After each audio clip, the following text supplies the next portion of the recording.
Today I'm reading The Lobster Klopster Family Adventure at the Farm. Once upon a time, there was a Lobster Klopster family. There was Poppy Lobster Klopster, Mommy Lobster Klopster, Joey Lobster Klopster, Lucy Lobster Klopster, and Sammy Lobster Klopster. Now, the Lobster Klopster family loved the beach, and on one particular day at the beach, Lucy found the Queen's diamond. The Queen was so excited that as a reward for finding the diamond, she gave the Lobster Klopster family a farm. On a beautiful sunny morning with their van loaded and the moving truck close behind, the Lobster Klopster family headed for the first day at the farm. "There it is," shouted Lucy. "Ooh, I see the barn," said Joey. "What's that?" "Oh, I see a horse," said Sammy. Soon the lobsters pulled up to a rustic white-framed farmhouse with a picket fence, a flower garden, and a barn close by. "It's charming," said Mommy. "Looks like a lot of work to me," said Poppy. Poppy and Mommy directed the movers while the children set about exploring the farm. Lucy loved all the pretty flowers. The hollyhocks, the daisies, lovely colorful butterflies fluttered from flower to flower. Joey and Sammy ran for the barn. There were chickens, bok, bok, bok, and there were pigs, and there was even an old cow. Moo! Betsy was her name. While Joey tried to find a way to milk Betsy, Sammy rounded the corner of the barn and found an interesting barrel. He looked over the side, and the barrel was filled with water. Well, now we know that lobsters love water. Sammy was really happy. He dove right into the barrel. He swam all the way to the bottom. He did this several times, but as he was swimming up for the last time, Dino, the pinto horse, meandered over to the barrel for a drink of water. As Dino lowered his big squiggly lips into that barrel for a drink, Sammy's claw clamped onto those lips. Sammy didn't know what he was. Oh, Dino flipped his head high in the air in surprise. Sammy went flying, whee, through the air. Ker-plunk. Sammy landed in the pig's trough. Yuck! Sammy was now covered with slop. Penelope the pig was licking him. Joey and Lucy were leaning over the fence, laughing at their brother. "Did you see me fly?" asked Sammy. "I want to do it again." "I thought you were going to land on the roof," said Lucy. "Come on, children. Time for chores," said Poppy. After a delicious dinner of biscuits and gravy, story time and prayers, Joey, Lucy, and Sammy climbed in their beds for their first night of sleep at the farm.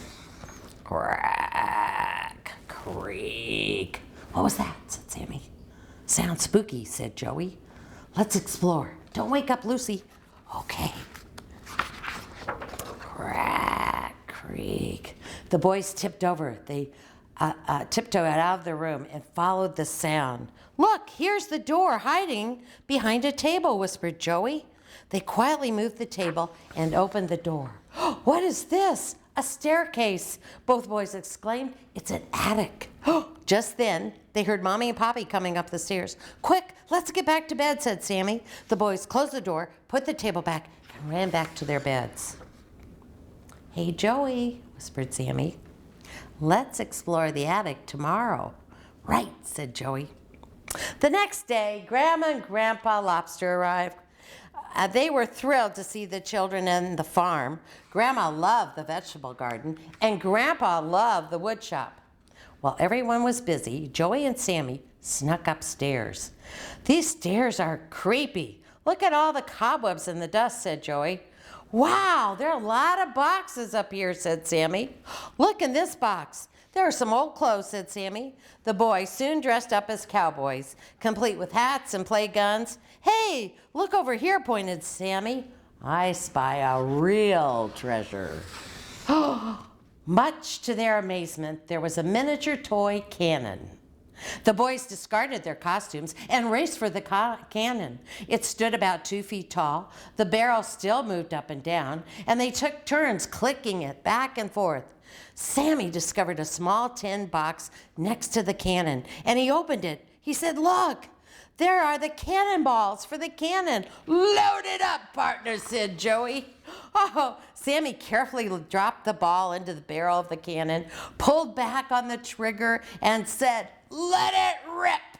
They counted 1, 2, 3. Boom went the cannon. The ball went right through the attic window. The boys ran to the window just in time to see the cannonball headed for Grandma. She was bent over in the vegetable garden pulling weeds. Sammy and Joey heard a scream, "Ouch!" Grandma was hit and she'd grabbed her backside. They ducked down and ran as fast as they could out of that attic. As they were putting the table back, they turned and saw Poppy standing there. Sammy, Joey started to apologize. "Oh, we didn't want to hit Grandma.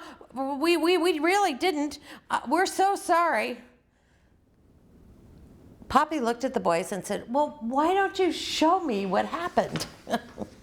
Poppy was amazed at the attic and then saw the cannon, and he laughed a little bit.